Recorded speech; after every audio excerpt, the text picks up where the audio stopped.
It's Jessica wanting to do a tutorial about living with trichotillomania and also having someone live with someone that has trichotillomania. So here goes. How you doing, fellow tricksters? My name is Roberto. You remember me from the last video where I was shaving Sweet and Salty's head, and I kind of wanted to let you know a little bit of how I was introduced to the world of trichotillomania. When I first got with my husband, I didn't think we were going to be together for a long time, so I had no plans of telling him the truth. Yeah. We met in 2003, and I didn't know that she suffered from that. She, concealed it very well. I mean, she wasn't playing. I did not know. And how I figured that out is because she would never let me play with her hair. Now, I'm a hair guy, as you can tell. I love to run my fingers through her hair, and she wouldn't let me. And I remember she always wore it the same way on top. So I was like, damn, I never said nothing. I thought it was just a female thing, but I don't know how I remembered how I saw it. I think she was in the shower and her hair got wet and, parted, and I saw it. And she told me that she was in a car accident. She lied to me, but it's cool. Yes, I told this poor man that I was in a car accident and that's why I had a bald spot on my head. That is horrible.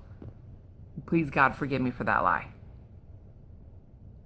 And then and I wasn't until she was pregnant and she came out the shower and she told me, hey, I got something I want to tell you. I suffer from trichotillomania disorder. I pull my hair.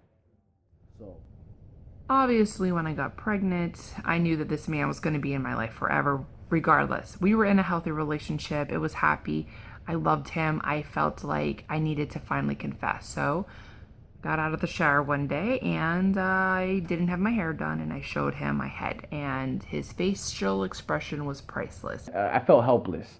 I felt like I couldn't help her. I tried to buy her bandanas.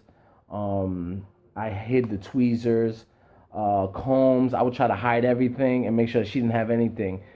Even when she used the bathroom, I made sure she had the door open to make sure I tried to help her. I wasn't trying to be controlling. I just wanted to kind of make sure that I could try to do what I could, but I wasn't helping her. And if there's any guys watching this and your woman suffers from this, please don't do that. It doesn't help them. Remember, this disorder is brought on by stress. And you might not understand it at first, but later on you will if you care enough to do research on it and to figure out what it is. He started wanting to do hair checks like every couple of days. Let me see your hair. Let me see your hair. He's still pulling. He hid my tweezers from me. And I know it was coming from a good place, but this was stressing me out. We were talking and I was like, you know what? Why don't you just shave your head? That's probably the only way that you're never ever going to want to pull your hair because you have no hair. Now, I know a lot of ladies don't want to do that. It's hard. And I'm going to tell you ladies now, you're beautiful regardless, whether with hair or without hair. And if any man can ever see that, he doesn't deserve to be with you. And that's some real shit. Yeah, and he shaved my head, and I'll tell you what, it gives me goosebumps just thinking about it. It was the most freeing thing I ever did for myself, having trichotillomania. I literally told my disorder to go fuck off. I literally told that you can't control me anymore because there's no hair.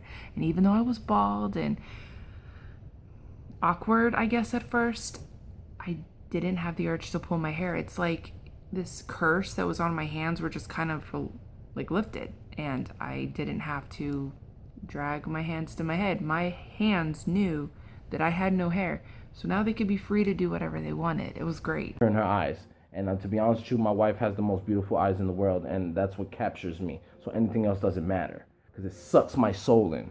That's love.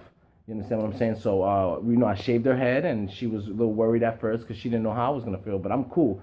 She didn't understand then that I was going to love her regardless. And, I've shaved her head a couple more times. We just did it recently. We did a video, and I thank you for all the YouTube love we've been getting. Y'all been showing us love. You know what I mean? I just, this is me. This is who I am, And I just want to say, to all you tricksters that are suffering from this, find you someone that'll truly love you and that accept you for you. And don't ever subject yourself to trying to change yourself for someone else. Always be you. It might start off like that as a hidden thing, but eventually if it's true love and you can actually, that person can gravitate towards you and love you for you, regardless if you have scars on your head, it shouldn't matter. So thank you guys for watching the tutorial. I appreciate it. This is the open and honest truth from both of us. And if you guys have any questions or comments, leave them below. Thanks. Bye.